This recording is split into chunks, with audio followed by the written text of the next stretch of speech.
Welcome back to Health Hacks Podcast. I'm Tara, and today we're having a conversation that I truly believe every woman needs to hear.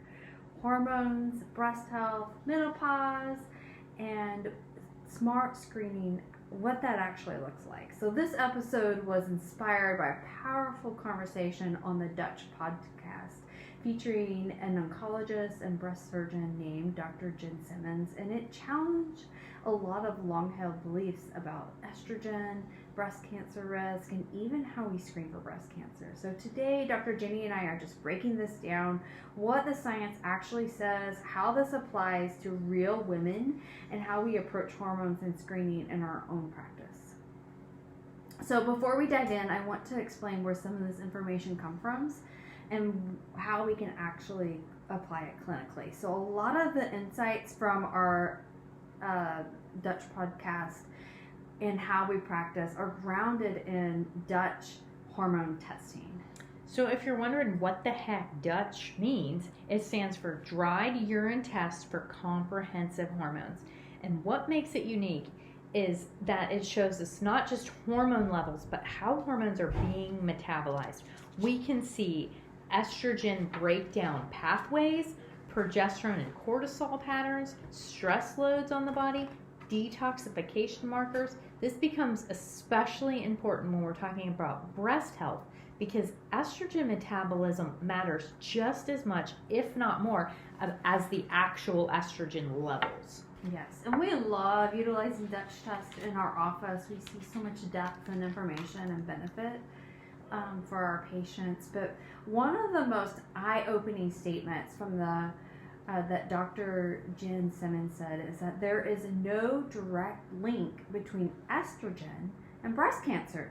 And so you may be thinking, well, that sounds new. And so that alone contradicts what most women have been told their whole life. Yeah, so let's start out, first of all, with the little medical disclaimer. None of what we're saying here is meant to be taken as medical advice.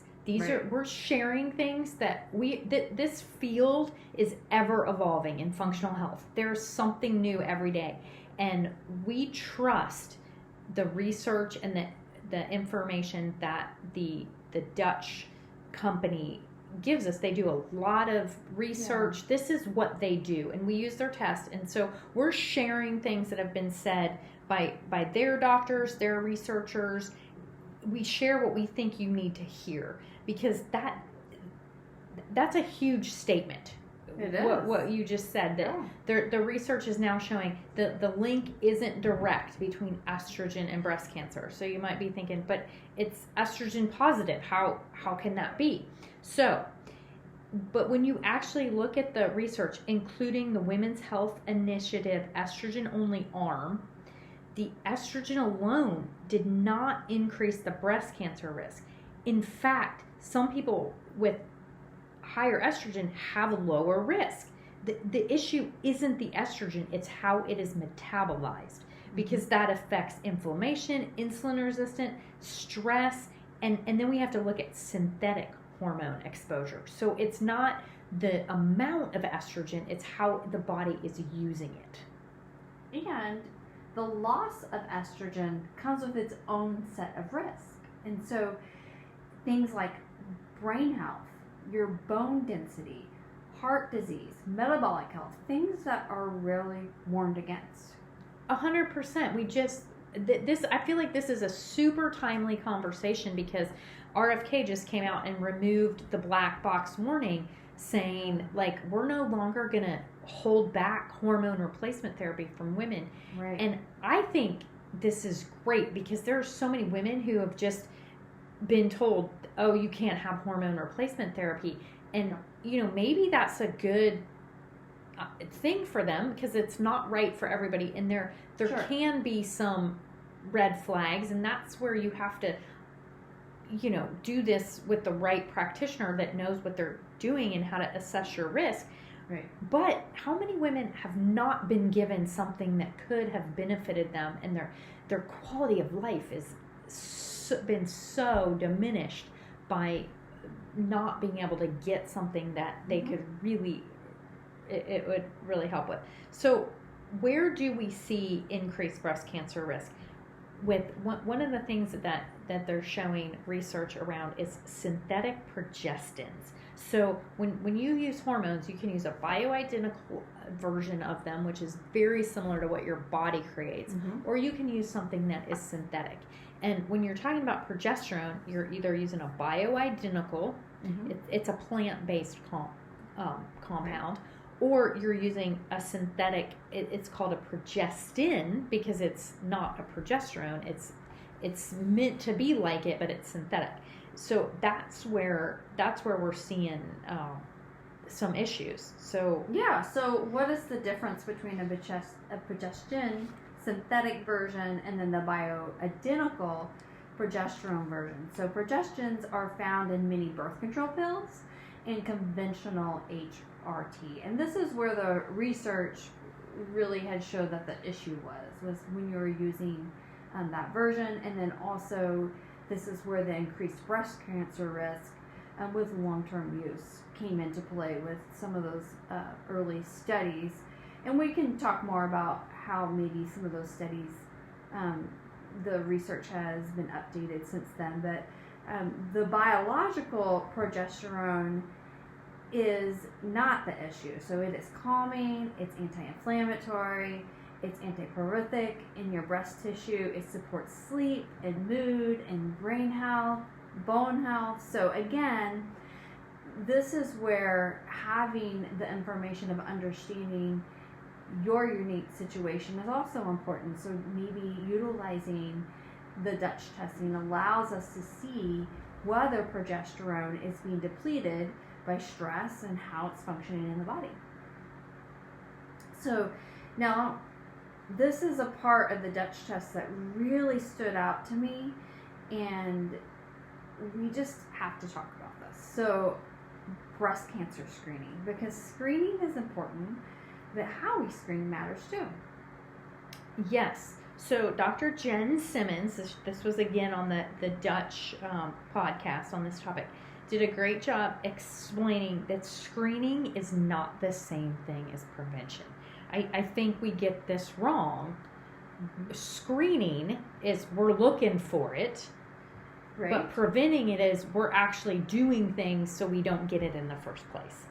Mammograms detect cancer once it already exists, but they don't tell us why cancer developed or how to reduce risk. So I want to have just a quick discussion on testing in general and some theories about functional health. We want to know if you get cancer, for example, it's not just let's cut it out and take it away, because the bigger question is, why did my body allow cancer to grow out of control in the first place? There are so many mechanisms in our body that are designed to shut down cancerous tissues and cells before they turn into a tumor, or because most people have some kind of cancer cells doing something in their body, and there's this process called apoptosis where your body attacks it and kills it, and it should be killing it faster than you're generating it, so to speak. So that's when your immune system is healthy. So that kind of plants this idea that we have our health is like a garden, right? And if we cultivate it right, we just pull up the weeds as they're sprouting up, and it doesn't get overgrown and crazy. But if we don't do a good job, if our immune system doesn't do a good job of pulling up the roots of the weeds as they spring up, then it overgrows, and then you have this overgrown garden full of weeds, which is what happens when cancer is allowed to run rampant. So you understand, like, we can find it with the screening tool like a mammogram, but that doesn't go, well, why did it develop in the first place? Absolutely. And mammograms are a great screening tool, but they do have some limitations, like Dr. Jeni was just explaining about not being able to find the why behind your experiencing that as a root cause anyways. But in addition to that, there are limitations, because if you have really small, dense breasts, it's harder to detect. and to utilize that as a screening tool. And obviously, you have exposure to radiation, and they do not. Mammograms do not tell you if you're inflamed or if your breast tissue health is healthy. Exactly. So it doesn't mean that mammograms are bad. It just means they should be part of a broader, more informed strategy, not the end-all, be-all only tool that you use. So we have some other screening and assessment options, and these were also discussed on Dr. Jenn's Dutch podcast interview.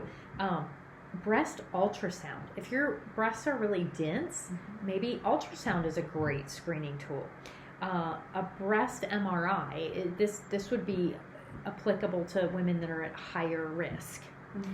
And then thermography. We love thermography because it shows a heat signal, and you can see inflammation. You can see you can just see a lot, especially if you have a good. We have a great lady in our area, and she's just very knowledgeable.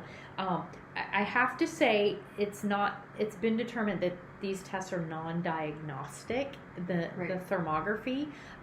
That's a little legal disclaimer that I'm going to throw on there. I think there's a lot of value in them, but according to the powers that be to decide whether a test is diagnostic or not diagnostic, those would fall into they can't diagnose or treat things. Yes, and what I love about all of the screening tools is that we're not just focusing on risk reduction, but we also want to find the why. Find out why is there preventative measures, not just detection of we don't want to just catch it when it happens. We want to prevent it from happening in the first place. Right. So and because true breast health, it includes things like balancing your hormones, healthy estrogen metabolites, blood sugar balancing, reducing inflammation, stress. How is that a part of your health journey? Detox support.